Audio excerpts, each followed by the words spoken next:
Hello students, welcome to Study Khazana.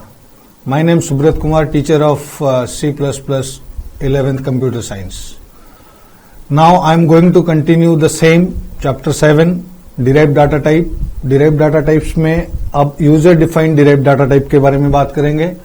जो last video में मैंने आप लोगों को बताया derived data type के बारे में, जैसे कि array, function, reference, ये सारी चीजें कराया.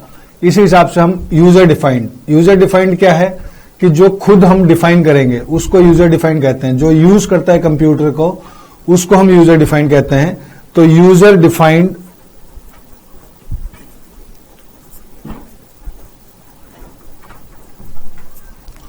Derived data type.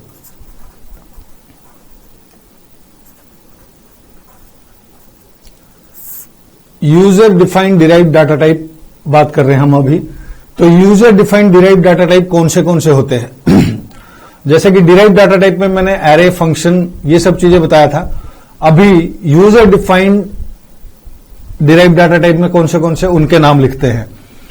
The number 1 is, जो सबसे मेन है C++ का, सबने सुना हुआ है C++ क्लास और ऑब्जेक्ट को ही C++ कहते हैं. तो पहला है आपके पास क्लास. जो नंबर 2 है वो है आपके पास स्ट्रक्चर. नंबर 3 है यूनियन. नंबर 4 है एनुमरेशन.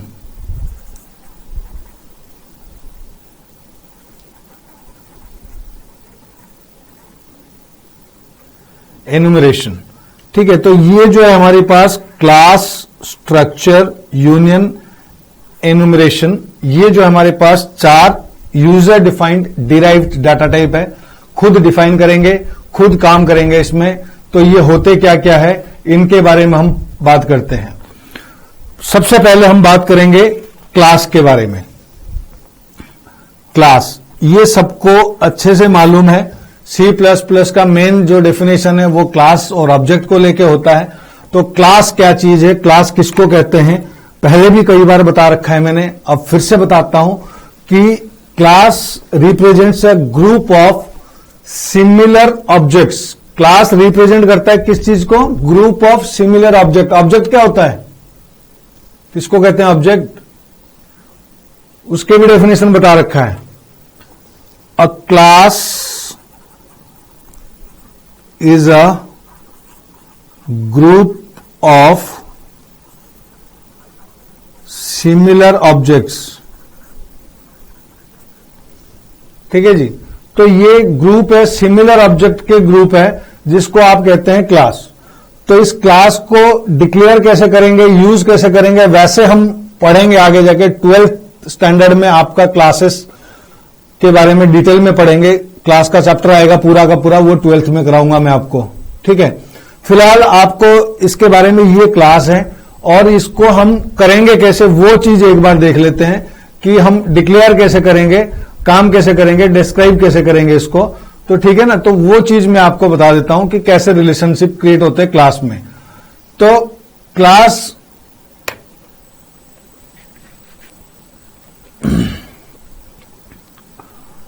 एक मैं सपोज ले लेता हूं क्लास स्टूडेंट. ये जो मैंने लिखा क्लास स्टूडेंट, ये क्या है, ये मेरा क्लास का नाम है. आप क्लास के नेम डिफाइन किया आपने, ये है क्लास नेम. ठीक है, इस नाम से क्लास बना रहे हो आप. अब आपने इसके अंदर क्या क्या लेना चाहते हैं. ठीक है, आपने ले लिया कैरेक्टर, नेम 40, अलग अलग डाटा टाइप ले सकते हो आप. इंटीजर, रोल नंबर, ठीक है, और फ्लोट, मार्क्स, कुछ भी ले लिया आपने. अब आपने इसमें क्लास में पब्लिक, प्राइवेट और प्रोटेक्टेड टाइप भी डिक्लेयर होते हैं. वो पब्लिक, प्राइवेट, प्रोटेक्टेड क्या होते हैं, ये चीज भी आपको जब क्लासेस करेंगे तब बताऊंगा आपको. फिलहाल के लिए डिक्लेरेशन देख लो आप खाली. मैंने पब्लिक डिक्लेयर किया जिसको कि हम सभी जगह इस्तेमाल कर सकते हैं. और मैं इस क्लास में क्या क्या करना चाहता हूं उसकी फंक्शन डिक्लेयर कर रहा हूं। मैं एक ऐड नाम से फंक्शन की डेटा एंट्री करूंगा, ऐड नाम के, फिर डेटा में कोई चेंजेस होएगा तो उसको डिलीट करूंगा, तो उसके नाम से एक फंक्शन बनाया। ठीक है, ऐसे करके डेटा आउटपुट निकालना है तो वो प्रिंट करके एक फंक्शन बनाया। तो ये सारी चीजें मैंने एक क्लास में डिक्लेयर कर दिया। ठीक है, अब ये मेरा हो गया डिक्लेरेशन। अब डिक्लेरेशन के बाद क्या करूंगा मैं, पहले ये देखते हैं। डिक्लेयर करने के बाद ये मेरा क्लास जो है, मेरा क्लास यहां से डिक्लेरेशन शुरू हुआ और यहां खत्म हुआ। यहां पे कोई सेमीकोलन नहीं लगेगा क्योंकि आप अभी इसके अंदर ही डिक्लेयर कर रहे हो। आपने टाइप ले लिया name, integer, roll number, float, marks, ये ले लिया। अब पब्लिक आपने उसका टाइप डिक्लेयर किया कि क्लास के जो टाइप है पब्लिक है, जिसके अंदर ये मेरे पास फंक्शंस है ऐड, डिलीट और प्रिंट, इनके नाम से फंक्शन बनाऊंगा, पूरा प्रोग्राम करूंगा। तो जब हम क्लास के प्रोग्राम वगैरह करेंगे तो आपको और क्लियर हो जाएगा। ठीक है, तो एक बार ये देखो आप। अब इसके बाद ये डिक्लेयर करने के बाद अब मैं क्या करूंगा कि क्लास कैसे यूज करेंगे, तो वो सारी चीजें भी आप इसमें ले सकते हो। नहीं तो आप डायरेक्टली, जैसे मैंने स्टूडेंट का ले लिया मैंने, ठीक है, तो मैंने डिक्लेयर किया गया था स्टूडेंट, तो डायरेक्टली मैं लिख सकता हूं स्टूडेंट। अब इसको यूज करने के लिए क्लास को मैं कर रहा हूं, तो मैं क्या करूंगा, पहला जैसे मैंने रिकॉर्ड ऐड करना है, मैंने ये लिख दिया। फिर मैंने रिकॉर्ड डिलीट करना है, रिकॉर्ड को प्रिंट करना है, ऐसे करके जो जो मेरे पास है मैंने ये सारी चीजें लेके इसको डिक्लेयर कर दिया। अब आगे जो होगा ना, आगे प्रोग्रामिंग होएगा, कैसे हम इसका इस्तेमाल करेंगे, ये सारी चीज करेंगे। तो फिलहाल के लिए सिर्फ ये जानो आप क्लास को कैसे डिक्लेयर करते हैं। अगर आएगा इस चैप्टर में कोई क्वेश्चन तो डिक्लेरेशन ही आ सकता है, बाकी कुछ नहीं आएगा। ठीक है, तो ये था मेरे पास क्लास। अब हम बात करेंगे स्ट्रक्चर की। क्लास के बाद आता है स्ट्रक्चर। स्ट्रक्चर भी एक तरीके से सिमिलर है क्लास के तरह ही। डिफरेंस क्या है वो हम सेम वही बात बताऊंगा कि जब हम स्ट्रक्चर चैप्टर करेंगे तो आपको उसमें डिफरेंस बताऊंगा, क्लास और स्ट्रक्चर में डिफरेंस क्या है। डिक्लेरेशन दोनों के सिमिलर है।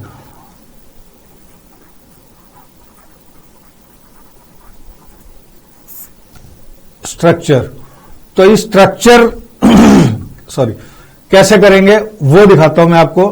तो स्ट्रक्चर की डेफिनेशन अगर आप बात करें कि क्लास का डेफिनेशन मैंने क्या बताया था कि अ class is a group of similar object. Similar object का एक ग्रुप को हम क्लास कहते हैं।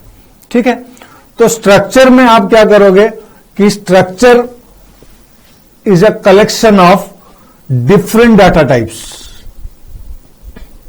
जो वेरिएबल आप स्ट्रक्चर के अंदर डिक्लेयर करेंगे तो ये स्ट्रक्चर जो है डिफरेंट अलग अलग डाटा टाइप का कलेक्शन है। एक नाम के अंदर आप कई सारे डेटा टाइप को ले सकते हैं। जैसे कि याद करो डिराइव डाटा टाइप में मैंने लास्ट वीडियो में आपको बताया एरे के बारे में, बताया एरे में क्या बताया मैंने आपको, collection of similar data type. Array में बताया ना मैंने आपको सिमिलर डाटा टाइप की। थोड़ा सा पीछे चलता हूं मैं हल्का सा, मैंने आपको एरे बताया, तो एरे में मैंने क्या बताया कि सिमिलर डाटा टाइप है इसमें। कि जैसे कि आप अगर आपने ये लिखा इंटीजर x10, तो आप इसमें जो x है, x नाम के वेरिएबल में आप 10 टाइप जो भी आप डाटा इनपुट करोगे, दीज ऑल आर इंटीजर, मतलब सिर्फ नंबर्स हम इसमें इनपुट करेंगे, 10 नंबर इनपुट होएगा, इनकी टाइप चेंज नहीं होगी, टाइप सेम रहेगा, इंटीजर ही रहेगा। तो इंटीजर टाइप के डाटा आप इनपुट करोगे किसके अंदर, एरे के अंदर। अगर आपने इंटीजर डिक्लेयर किया तो इंटीजर, कैरेक्टर डिक्लेयर किया तो कैरेक्टर, फ्लोट डिक्लेयर किया तो फ्लोट। तो कहने का मतलब है कि एरे में हम ग्रुप ऑफ डाटा डाल सकते हैं, नंबर ऑफ वैल्यूज पुट करा सकते हैं, नंबर ऑफ वेरिएबल क्रिएट कर सकते हैं हम, but similar type of data या सिमिलर डेटा टाइप डाल सकते हैं, सिमिलर वेरिएबल वैल्यू डाल सकते हैं आप, एक जैसा वैल्यू। इंटीजर है तो इंटीजर वैल्यू डालोगे। बट आपको स्ट्रक्चर क्या कह रहा है बच्चे, कि स्ट्रक्चर कह रहा है कि structure is a collection of variables of different data types. ठीक है, क्या कह रहा है स्ट्रक्चर, कि structure is a collection of variables, मतलब वैल्यू जो भी आप डाल रहे हो, वेरिएबल दे रहे हो, वैल्यू इनपुट करा रहे हो, जो ऑफ किसका, डिफरेंट डाटा टाइप का,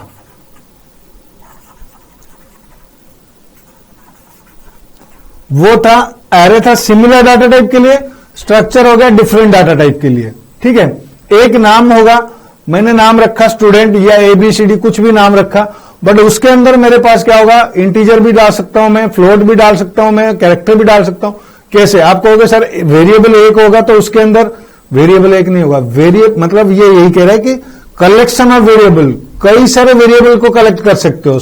एरे में क्या है कि एक ही वेरिएबल है और उसके अंदर डाटा ज्यादा डालोगे आप, डेटा जिस टाइप के डालना चाहो। इसमें क्या है कि अलग अलग वेरिएबल डालोगे, अलग अलग टाइप के वेरिएबल डाल सकते हो। पहली बात यह है। दूसरी बात, इसमें एरे का भी इस्तेमाल हो सकता है, स्ट्रक्चर के अंदर एरे, क्लास के अंदर एरे, ये सब क्लास के अंदर फंक्शन सब कर सकते हैं। आगे करेंगे, जब हम यूज करेंगे तो आपको पता चलेगा कि इसमें कैसे होता है। समझेंगे मेरी बात? तो ये बेसिक चीजें हैं हमारे पास। तो बेसिक आइडिया थोड़ा सा हमें होना चाहिए कि हम कैसे करते हैं इसको।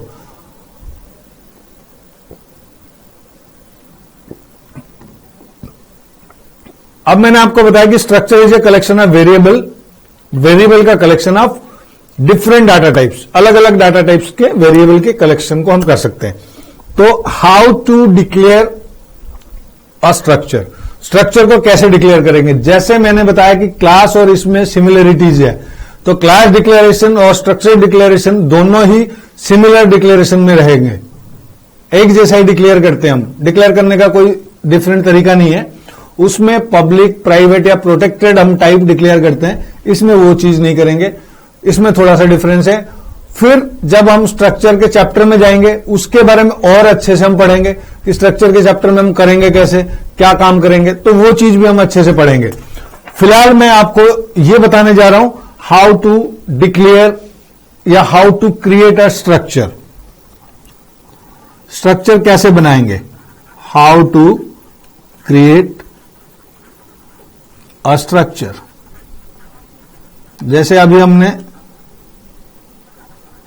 क्लास बनाया, ऐसी हम स्ट्रक्चर कैसे बनाएंगे?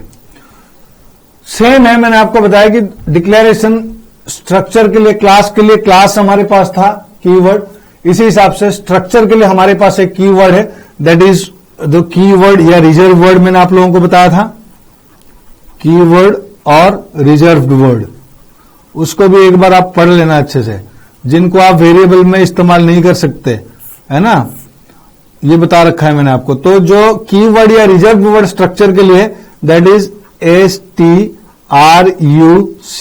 स्ट्रक्ट।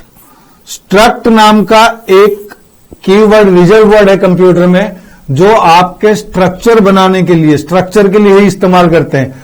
तो ये स्ट्रक्चर को बनाने के लिए स्ट्रक्ट के नाम से जो कीवर्ड या रिजर्व वर्ड है वो आप यूज करोगे। ठीक है, देन आप करते हैं कि कैसे क्रिएट करेंगे हम। तो हम क्या करेंगे, पहले लेंगे स्ट्रक्ट और जो भी नाम आप देना चाहते हो आप दे सकते हो। आपने लिया STRUCT, सॉरी स्ट्रक्ट, और नाम आपने दिया स्टूडेंट। ठीक है, अब इसके अंदर मैं क्या करूंगा कि मैंने जैसे बताया कि कलेक्शन ऑफ वेरिएबल, अलग अलग वेरिएबल अब डिक्लेयर करता हूं मैं। जैसे आप बाहर डिक्लेयर करते थे integer A, float B, character C, ऐसे करते थे। अब एक स्ट्रक्चर के अंदर कर रहे हैं, तो आप कहोगे सर इसके अंदर करने से क्या बेनिफिट है? अब इसके अंदर करने से ये बेनिफिट मिल रहा है हमें कि हम एक ग्रुप एक बनाया जिसका नाम हमने स्टूडेंट दिया। जब जब मैं स्टूडेंट को कॉल करूंगा तो मेरे अंदर ये अलग अलग टाइप के डेटा टाइप के वेरिएबल्स को भी कॉल करा सकता हूं मैं। वैसे आगे और डिक्लेयर में डिटेल में बताऊंगा। तो मैंने लिया जैसे कि integer roll number, character name, जैसे पहले किया था, कैरेक्टर नेम ले लिया, फिर और इंटीजर सेक्शन, नहीं सॉरी क्लास, सेक्शन तो कैरेक्टर में आएगा, इंटीजर क्लास, फ्लोट मार्क्स, ऐसे करके मैंने जितना लेना था अलग अलग मैंने ले लिया। तो ये मेरे पास जो है स्ट्रक्चर का क्रिएट हो गया।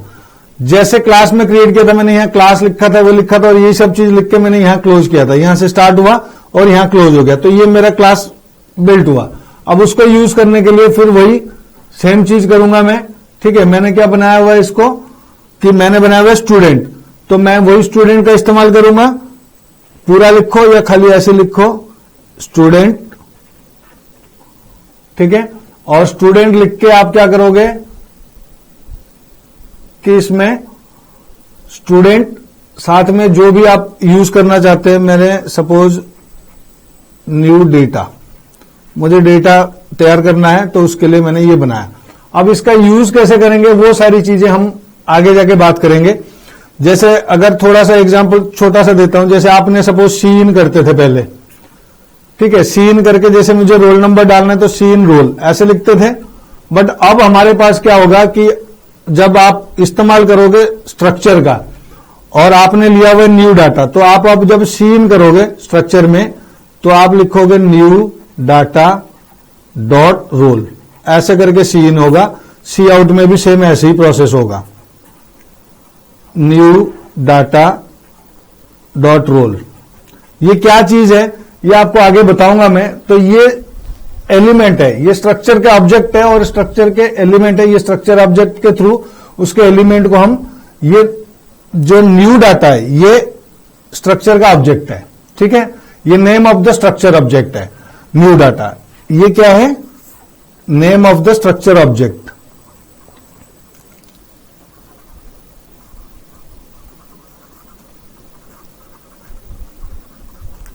ठीक है, ये स्ट्रक्चर ऑब्जेक्ट का नाम है। और जो आपने रोल डाल रहे हो तो ये क्या, ये डाटा एलिमेंट है आपका। ये रोल जो है ये आपका वेरिएबल है या वैल्यू है या एलिमेंट है, कुछ भी कह सकते हैं आप, ठीक है। तो ये चीजें ये इस तरीके से किया जाता है, क्योंकि जो आपने स्ट्रक्चर ऑब्जेक्ट के अंडर ही आता है तो उसको कॉल करके फिर हम यूज करेंगे। तो ये कैसे कैसे होगा, ये सारी चीजें आपको जो है जब हम स्ट्रक्चर पढ़ेंगे तो और डिटेल में आएगा। अभी आपको स्ट्रक्चर कैसे क्रिएट करना है, क्लास कैसे क्रिएट करना है ये पता हो और उसका डेफिनेशन पता हो, तो इतनी सी चीजें अगर पता हो तो भी आपका काम चल सकता है। ठीक है, क्लियर हो गया। इसमें मैंने आपको बताया स्ट्रक्चर और क्लास। अब बात करते हैं यूनियन के बारे में। यूनियन क्या है, वैसे यूनियन हमारे चैप्टर में नहीं है, फिर भी हम इसके बारे में पढ़ते हैं कि होता क्या है। स्ट्रक्चर और यूनियन में कोई डिफरेंस नहीं है। स्ट्रक्चर में क्या होता है कि जितना डाटा आपने, जितने वेरिएबल डिक्लेयर किया है वो मेमोरी लोकेशन अलग अलग लेते हैं। यूनियन की डेफिनेशन कुछ सेम ही है बट थोड़ा सा डिफरेंस है खाली डेफिनेशन में। यूज एक तरीके से सेम ही है, ठीक है, और सब कुछ सेम है। तो अब बात करते हैं यूनियन की।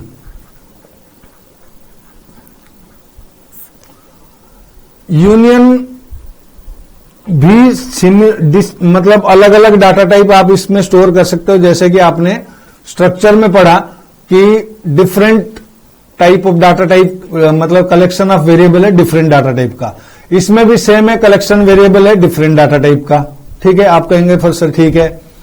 अब हम यूनियन में क्या करेंगे कि यूनियन का काम क्या है कि यूनियन एक मेमोरी लोकेशन है दैट इज शेयर्ड बाय 2 और मोर डिफरेंट वेरिएबल्स। यूनियन क्या चीज है, a union is a memory location, a union is a memory location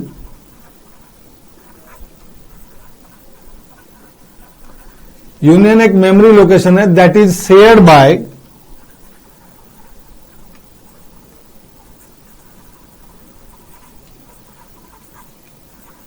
one और मोर डिफरेंट वेरिएबल्स।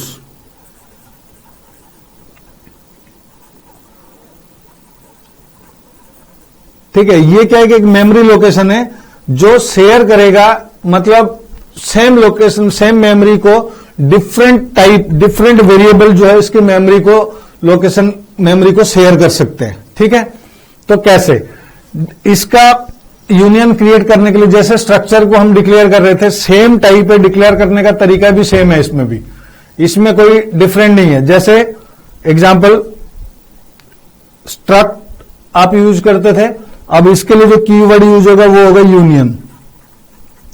ये भी स्मॉल लेटर में लिखना है आपने, यूनियन। तो यूनियन के नाम से आप तैयार करेंगे। सिमिलर तरीके से आप इस्तेमाल करेंगे इसको, जैसे ही आपने स्ट्रक्ट क्लास ये डिक्लेयर किया था, ऐसे इन चीजों को भी आप डिक्लेयर करोगे, ठीक है ना। तो ये डिक्लेरेशन भी उसी हिसाब से होगा। अब हमारे पास क्या है कि यूनियन को आपने डिक्लेयर किया, ठीक है। अब कैसे डिक्लेयर करेंगे मैं ये दिखाता हूं आपको कि अब आपने लिया यूनियन, जैसे स्ट्रक्ट लेते थे, और नाम आपने दिया सपोज वही मैंने दिया STU स्टूडेंट, ठीक है। अब सिमिलर वही मैंने ले लिया इंटीजर, सपोज एक लिया I और एक लिया मैंने कैरेक्टर CH, ये दो लिया मैंने। अब इसको सेम वही क्लोज करो, फिर आप इसको इस्तेमाल करने के लिए सेम चीज यूज करोगे, यूनियन STU, ठीक है। जिस नाम से भी बनाना है आपने, डेटा के नाम से आपने बनाया, तो ये आगे जाके यूज उसी तरीके से होगा। अब मैं ये चीज जो बनाया ना, ये जो यूनियन बनाया, मैं आपको मेमोरी लोकेशन समझाने के लिए कि इंटीजर है और एक कैरेक्टर है। आप याद करो, मैंने आप लोगों को पढ़ाया था जब कि इंटीजर डाटा टाइप है तो कितने बाइट लेगा कंप्यूटर में से, याद करके बताओ, 2 बाइट। कैरेक्टर डाटा टाइप है तो ये कितना लेगा, 1 बाइट। तो टोटल ये कितने बाइट बनना चाहिए, 3 बाइट का बनना चाहिए ये सारी चीजें, ठीक है। बट अभी हमारे पास ज्यादा बाइट कौन सा ले रहा है, इंटीजर ले रहा है, तो इसके लिए तो 2 बाइट तो चाहिए होंगे। तो मेमोरी क्या करेगा कि 2 बाइट में इन तीनों, मतलब टोटल 3 बाइट जाना चाहिए हमारे कंप्यूटर मेमोरी में से, बट अब 3 बाइट नहीं जाएगा, ये सिर्फ 2 बाइट जाएगा। मतलब इंटीजर 2 बाइट ले रहा है तो 2 मैक्सिमम वाली लेगा, वो शेयर कराएगा कैरेक्टर को उसमें। मतलब जैसे एक एग्जांपल, ये है हमारे पास मेमोरी, पहले में बाइट 0 बाइट होगा, 0 से स्टार्ट होता है तो पता है ना, दूसरे में बाइट 1, मतलब 2 बाइट हो गए हमारे पास, 0 और 1। अब ये जो है, ये मेरे पास ये दोनों मेमोरी को शेयर कर रहा है कौन, आई क्या है आपके पास, ये इंटीजर डाटा टाइप है।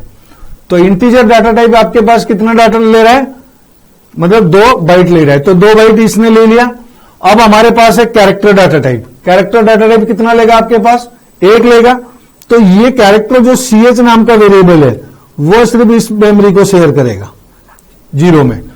तो ये देखो बेनिफिट क्या मिल रहा है हमारे को यूनियन से, कि मेमोरी लोकेशन इसका जो है, मेमोरी लोकेशन है ये, तो ये शेयर कर रहा है 2 या 2 से ज्यादा डिफरेंट वेरिएबल का। 2 अलग अलग वेरिएबल है मेरे पास, एक इंटीजर है और एक कैरेक्टर है। इंटीजर 2 बाइट ले रहा है तो आई इन दोनों को ले रहा है, और CH जो है कैरेक्टर है वो उसी को ही शेयर कर रहा है, जिसमें आई है और CH भी है। तो ये शेयरिंग हो रही है मेमोरी की। तो सिर्फ डिफरेंस जो है इसमें, वो सिर्फ इतनी सी डिफरेंस है मेमोरी शेयर करने की। समझ गए मेरी बात को। तो ये है मेमोरी शेयर। अब हम बात करते हैं दूसरे के बारे में, जाते हैं, और हमारे पास बच गया एनुमेरेशन। एनुमरेशन क्या होता है,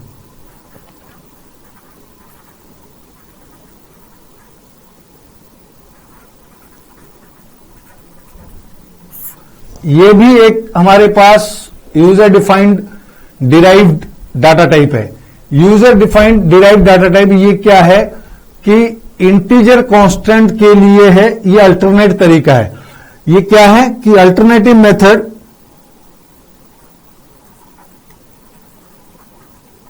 इसका वैसे हम ज्यादातर प्रोग्राम में यूज करते नहीं है, फिर भी हमें पता होना चाहिए।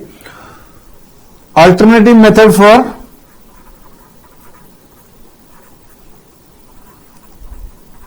Integer constant.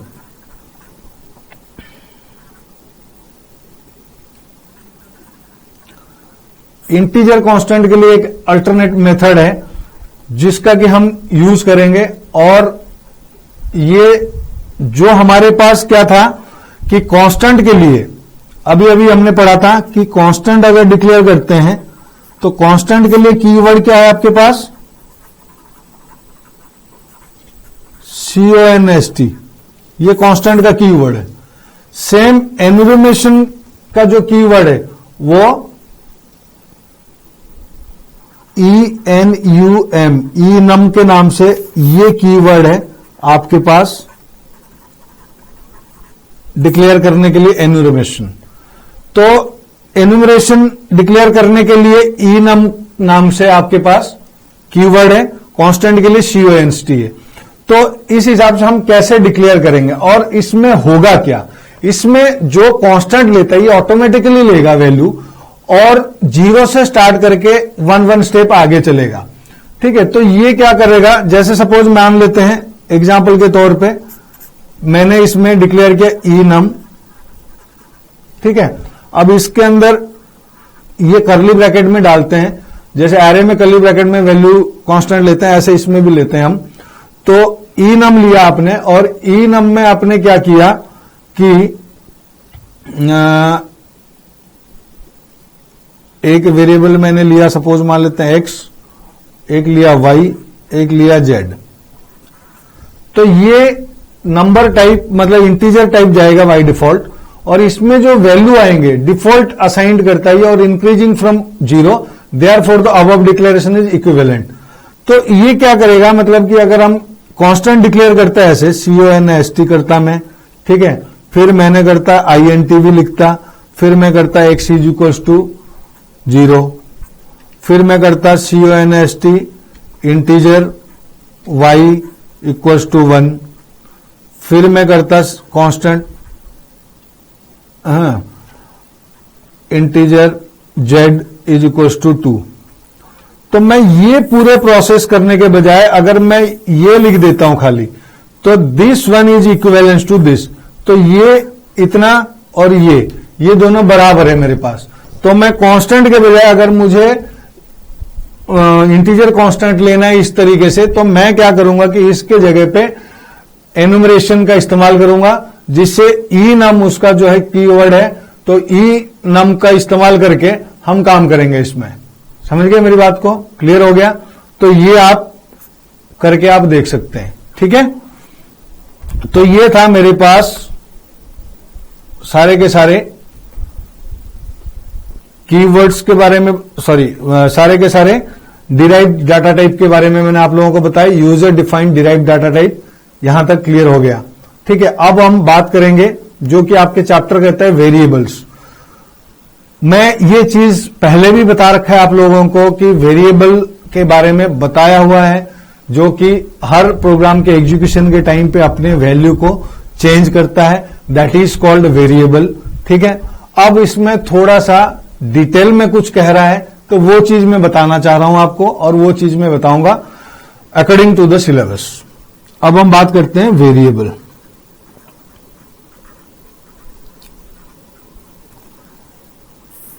तो अब इस वेरिएबल में क्या है कि ये इसके स्टोरेज लोकेशन के बारे में जानेंगे और ये करता क्या है, किस हिसाब से ये काम करेगा। जैसे कि मैंने पॉइंटर में आप लोगों को स्टोरेज लोकेशन बताया, तो इस वेरिएबल में क्या है कि दो चीज है इसमें। एक आपके पास है आर वैल्यू,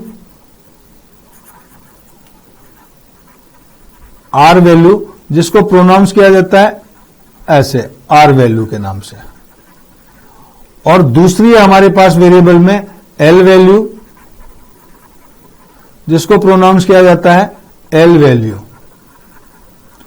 ठीक है, आर वैल्यू और एल वैल्यू ये है क्या, इसमें हम किस चीज को आर वैल्यू कहते हैं वेरिएबल में और किस चीज को एल वैल्यू कहते हैं वेरिएबल में, वो चीज हम बात करेंगे कि आर वैल्यू और एल वैल्यू में डिफरेंस क्या है। तो आर वैल्यू क्या होता है और एल वैल्यू क्या होता है। आर वैल्यू वो होता है, जैसे कि सपोज मान लेते हैं आपने लिया integer x is equal to 20, तो ये जो x है इसका कोई ना कोई x का मेमोरी लोकेशन होगा,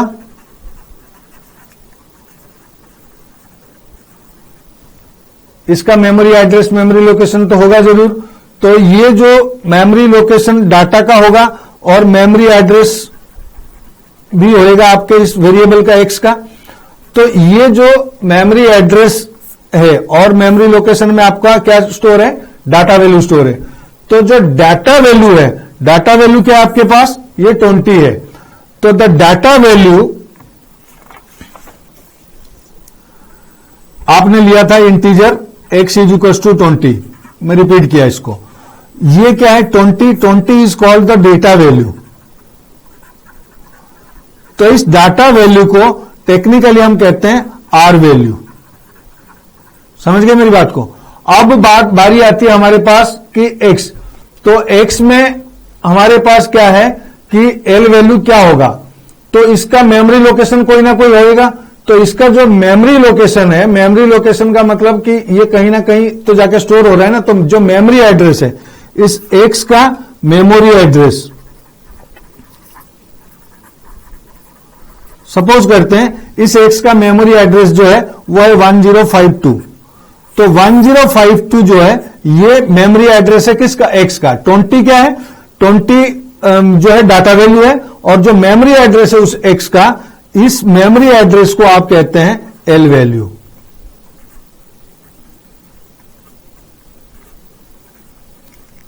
समझ गए मेरी बात को। तो r वैल्यू और l वैल्यू ये वेरिएबल में दो चीज मतलब आता है, तो इसमें आप उसको कहोगे l वैल्यू या r वैल्यू। तो l वैल्यू जो कि असाइन किया हुआ वैल्यू मतलब होता है आपके पास, आपने असाइन क्या किया हुआ है, आपने 20 असाइन किया हुआ है, बट उसको जो मेमोरी एड्रेस मिला हुआ है, तो मेमोरी एड्रेस की जो वैल्यू है वो आपका l वैल्यू है। समझ गए मेरी बात को। तो ये जो है हमारे पास था वेरिएबल के बारे में। अब हम बात करते हैं कि वेरिएबल को डिक्लेयर कैसे करेंगे। पहले भी कर रखा है हमने declaration of a variable.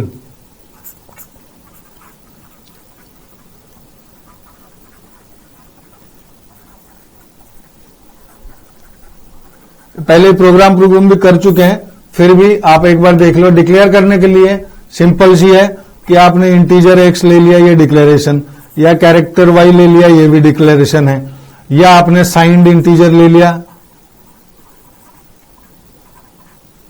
x, ये भी डिक्लेरेशन है। तो कैसे भी आप डिक्लेयर कर सकते हो इसको, तो इसको हम कहते हैं डिक्लेरेशन ऑफ वेरिएबल। तो ऐसे आप वेरिएबल को डिक्लेयर करते हैं। अब इसमें क्या होगा कि इनिशियलाइजेशन ऑफ वेरिएबल।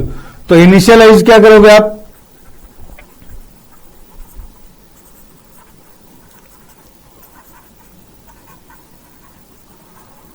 अब आपने ऊपर जो किया आपने डिक्लेयर किया, अब आप इनिशियलाइज करोगे, मतलब इसमें वैल्यू इनिशियलाइज करोगे।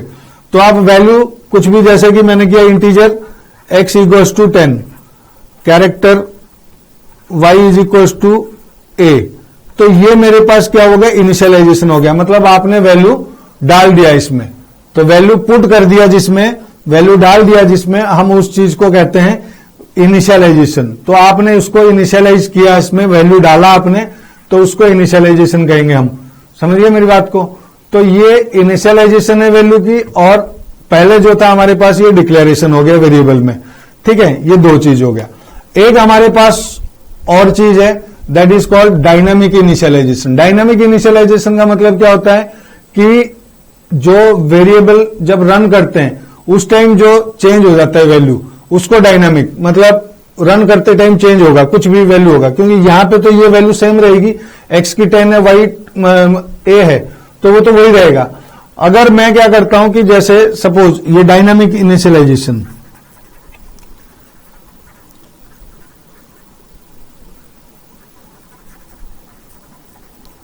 डायनामिक इनिशियलाइजेशन में क्या हो रहा है कि आपने लिया हुआ है और आप उसकी वैल्यू चेंज होगा जब, तो वो ऑटोमेटिकली वो भी चेंज हो जाएगा। जैसे फॉर एग्जांपल आपने लिया हुआ है फ्लोट एवरेज, ठीक है। अब आप एवरेज कैसे निकालते हैं कि जो आपके पास वैल्यू होता है, तो आपने निकाला average is equal to sum divided by 4। 4 number आपने इनपुट किया था और सम के साथ आपने उसको डिवाइड, तो ये जो है ये डायनामिक इनिशियलाइजेशन। किस लिए कि जो आपके पास सम में टोटल आएगा वो 4 से डिवाइड होकर एवरेज में आएगा, वो चेंज होता रहेगा। मतलब आप वैल्यू चेंज करोगे तो इधर से ये एवरेज भी चेंज होगा। तो ये इस चीज को हम जो है हम कहते हैं डायनेमिक इनिशियलाइजेशन।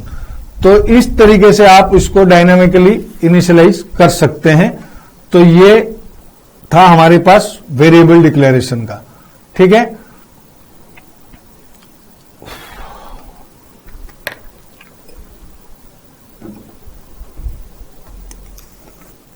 1 सेकेंड लूंगा बिल्कुल, फिर कंटिन्यू कर रहा हूं आपको।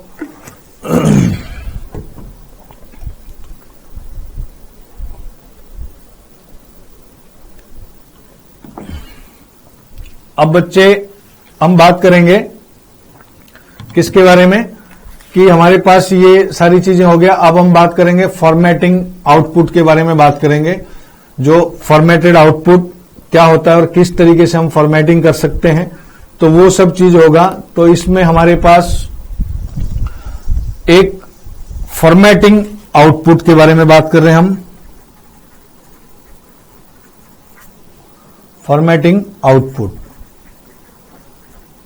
क्या है? ये फॉर्मेटिंग आउटपुट आप अपने कंप्यूटर में जैसे आप डिस्प्ले करा रहे हैं, कोई चीज वैल्यू सी आउट करा रहे हैं, तो आप फॉर्मेट करके करा सकते हैं। मतलब आप कुछ स्पेस देके उसको डिक्लेयर करना चाहते हैं, कुछ डिस्टेंस में आप उसको वैल्यू को प्रिंट कराना चाहते हैं, तो उसके लिए आप इस चीज का इस्तेमाल कर सकते हैं।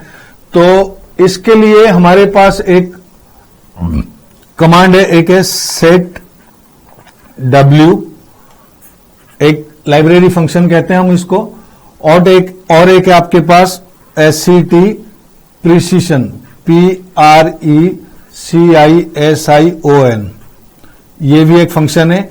ये 2 फंक्शन का यूज करेंगे आप फॉर्मेटिंग आउटपुट करने के लिए।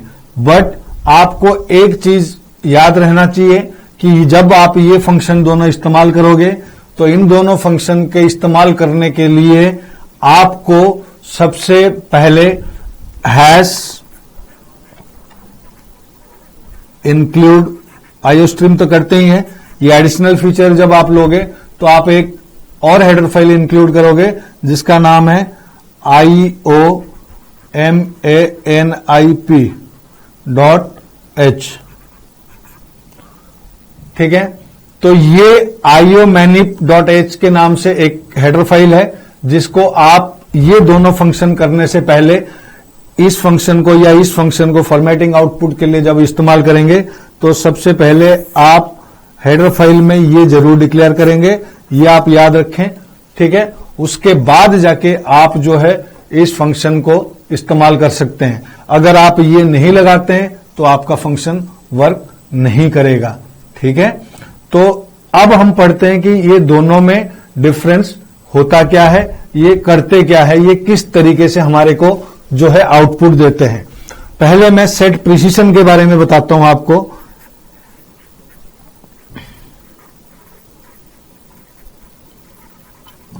सेट प्रिसिशन जो फंक्शन है आपके पास, जो फॉर्मेटिंग आउटपुट के लिए यूज करेगा, वो क्या करेगा कि it sets the total number of digits to be displayed when floating point number are printed. मतलब ये क्या करेगा, ये सेट करेगा फ्लोटिंग पॉइंट नंबर के लिए, फ्लोट नंबर के लिए कि टोटल विड्थ सेट करेगा ये, ठीक है। फ्लोट नंबर के लिए टोटल विड्थ सेट कर रहा है। मतलब जो फ्लोटिंग में नंबर क्या आता है, जैसे सपोज मान लेते हैं 2.567 ये आया, तो आप चाहते हैं कि इसमें कई बार जो है काफी सारी जीरो भी आ जाते हैं या काफी ये चीजें, तो आप उन चीजों को अगर आप चाहते हैं कि नहीं इतने ना आए, फ्लोट मतलब पॉइंट के बाद 2 नंबर आए या पॉइंट के बाद 1 नंबर आए या उस तरीके से, ये टोटल विड्थ, तो ये number of digit to be displayed when floating point numbers are printed. तो नंबर ऑफ डिजिट्स के लिए है ये कि कितने डिजिट्स प्रिंट होंगे, कितने नंबर ऑफ डिजिट्स प्रिंट होएगा, उसके लिए ये यूज होगा, ठीक है। तो कैसे होगा ये सेट प्रिसिशन, ठीक है। तो सेट प्रिसिशन कमांड के लिए हम कैसे इसका यूज करेंगे, अब हम देखते हैं कि जैसे सपोज मान लेते हैं मैं ये लिखूंगा, जितने टोटल नंबर ऑफ, जितना आप प्रिसिशन इसके अंदर जो नंबर डालोगे उतना टोटल नंबर को काउंट करेगा। जैसे सपोज मान लेते हैं फॉर एग्जाम्पल दे रहा हूं मैं आपको कि कैसे, कि आप सी आउट करा रहे हो, फॉर्मेटिंग आउटपुट के लिए ही बोला है, आपने सी आउट कराया और आपने यहां लिखा सेट प्रिसिशन CISON, अब इसमें आपने डाल दिया 5, तो आपने ये जो 5 डाला, ये टोटल डिजिट आपने सेट किया है किसके लिए, कि फ्लोटिंग पॉइंट नंबर के लिए, फ्लोट नंबर के लिए आपने टोटल डिजिट सेट किए 5, ठीक है। तो आपने आगे नंबर लिख दिया, आपने नंबर लिखा कि 1 2 3.4567, ठीक है। आपने ये लिख दिया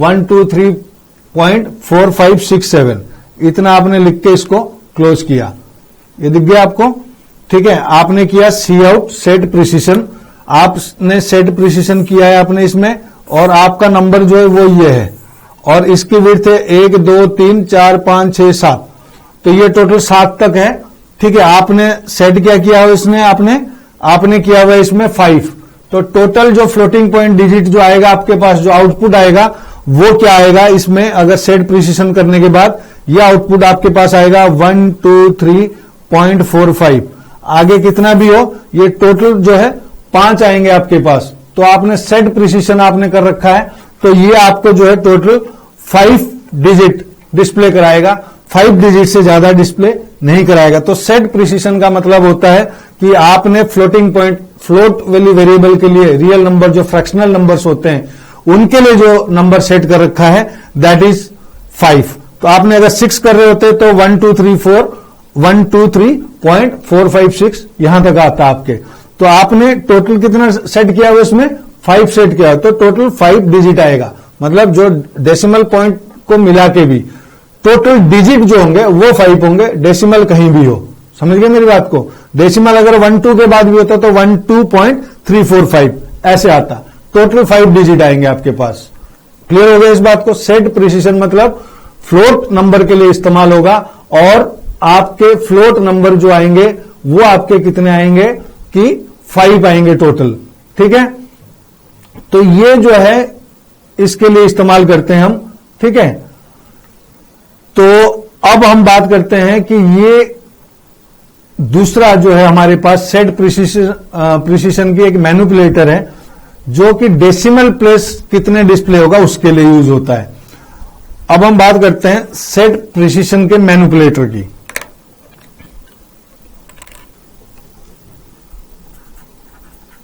सेट प्रिसीशन के मैनिपुलेटर के बारे में बात करेंगे, ठीक है। ये क्या करता है कि ये क्या करेगा, set the number of decimal places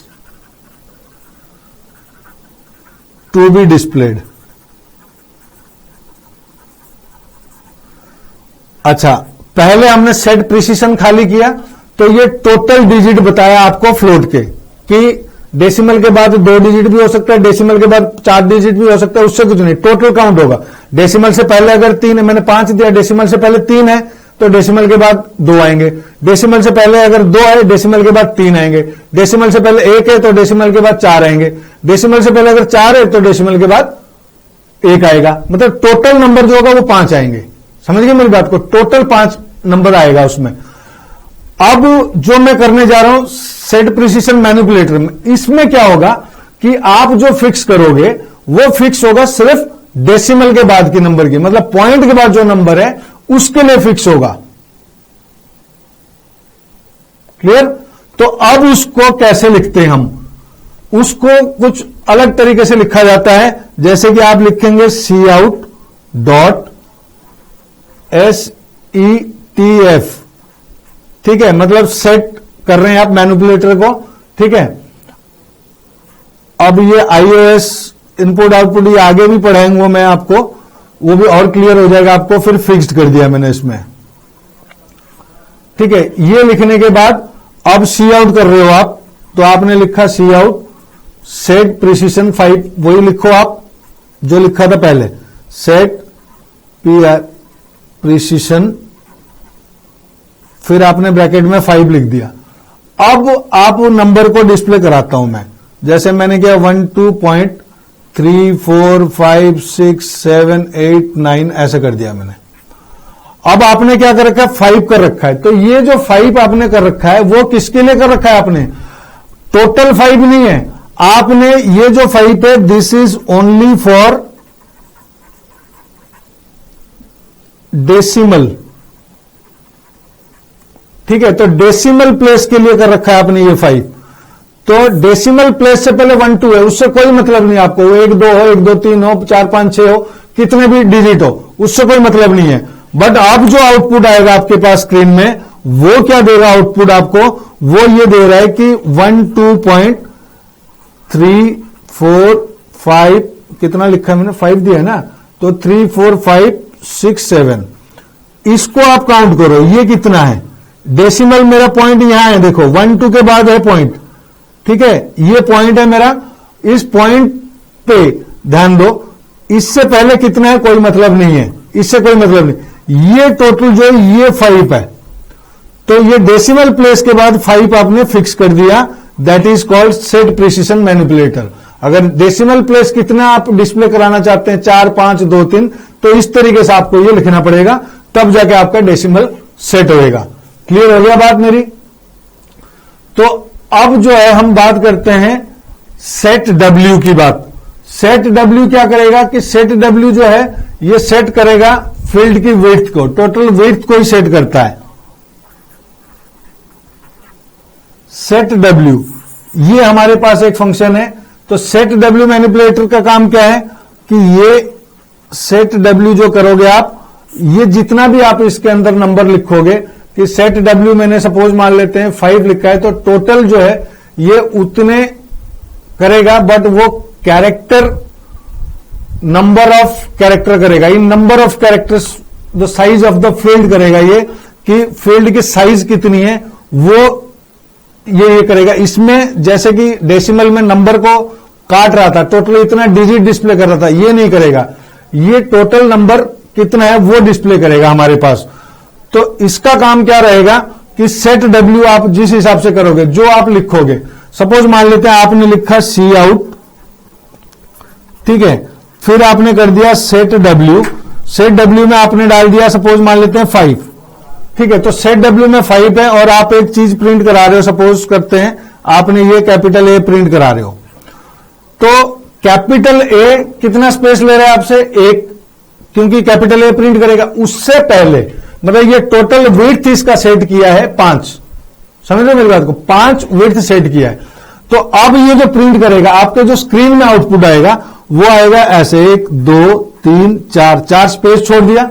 ये जो ये डैश लगा रहा हूं, ये डैश नहीं है, दीज आर द स्पेसेस, मतलब मैं समझाने के लिए आपको डैश लगा रहा हूं इसमें, these are spaces. After this ये प्रिंट करेगा ए। तो ये क्या है कि टोटल, इसने टोटल विड्थ जो सेट किया है, तो टोटल विड्थ कितना है आपका, ये टोटल विड्थ 5 है, समझ गए मेरी बात को। तो टोटल विड्थ 5 सेट करेगा, इस तरीके से ये प्रिंट करेगा। सपोज मान लेते हैं मैंने ऐसे लिख दिया सी आउट, ठीक है, अब इसके बाद वही सेट डब्ल्यू करता हूं मैं और 5 ही रखता हूं, और फिर मैंने इसमें प्रिंट करा रहा हूं ए बी, ठीक है, इस बात को ध्यान दो। अब ए बी मैंने प्रिंट कराया, अब ये क्या करेगा कि ये आउटपुट क्या करेगा, 1 2 3, मेरे पास नंबर डिजिट कितना अल्फाबेट, मेरे पास 2 अल्फाबेट है, तो अल्फाबेट 2 है और इसमें से मेरे को टोटल विड्थ कितना है 5, तो टोटल विड्थ 5 में से 3 तो स्पेस आएगा और फिर अल्फाबेट आएगा ए बी। ये डैश को ध्यान रखना, ये डैश नहीं है, मतलब मैं ये समझाने के लिए लिख रहा हूं, ये स्पेस है, मतलब पहले कंप्यूटर आपको 3 स्पेस देगा फिर ए बी प्रिंट करेगा। जैसे अगर मैं दोनों को इकट्ठा प्रिंट कराऊं तो आपको आउटपुट कैसे नजर आएगा, मतलब ए यहां होगा जो पहले वाला एग्जांपल है और ए बी यहां होगा, मतलब इनकी टोटल स्पेस 5 ही है अभी भी, क्योंकि आपने सेट डब्ल्यू में क्या लिखा है 5 लिखा है, तो आपने जो 5 लिखा है तो ये कंप्यूटर में सेट करेगा विड्थ 5। नंबर टोटल आपके पास जो वैल्यू आप प्रिंट कर रहे हैं, आपके पास अगर वैल्यू 5 है, A B C D E, ठीक है, तो ये 5 है, तो ये आ जाएगा, कोई स्पेस नहीं आएगा। अगर ए बी सी डी है तो 1 स्पेस, उसके बाद ए बी सी डी, फिर ए बी सी है तो 2 स्पेस, फिर ए बी सी। समझ गए मेरी बात को, ये है उसका तरीका, मतलब सेट डब्ल्यू इस तरीके से यूज होता है। तो सेट प्रिसिशन आपके फ्लोटिंग पॉइंट के लिए यूज होगा खाली, set W total width set करने के लिए आपके पास इस्तेमाल होता है। समझ गए मेरी बात को। तो अब ये चैप्टर खत्म किया मैंने आपको, चैप्टर 7 है डाटा हैंडलिंग, ये पूरा का पूरा कंप्लीट हुआ। इसमें आपके पास वेरिएबल और हमारे पास derived data type, basic data type, ये सारी चीजें हमने इसमें कवर किया, ठीक है। तो इस वीडियो को आप अच्छे से देखें और प्रीवियस वीडियो जरूर देखें, क्योंकि इस चैप्टर में कई सारे वीडियो हैं और ये सारे एक दूसरे से लिंक्ड है।